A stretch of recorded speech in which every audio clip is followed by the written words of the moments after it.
இன்று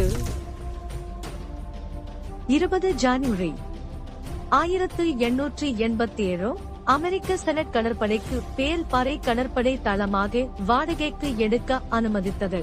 1921 பிரிட்டிஷ் வகை நீர்மூழ்கி கப்பல் HMS K5 ஆங்கில கால்வாயில் மூழ்கியது. உள்நோக்கி இருந்த 56 பேரும் உயிரிழந்தனர். 1957 இந்தியாவின் முதல் அணு உலையில் அப்சரா த்ரோம்பேயில் இன்று தொடங்கி வைக்கப்பட்டது. 1961 ஜான் எஃப் கென்னடி அமெரிக்காவின் 35வது அதிபராக பதவியேற்றார்.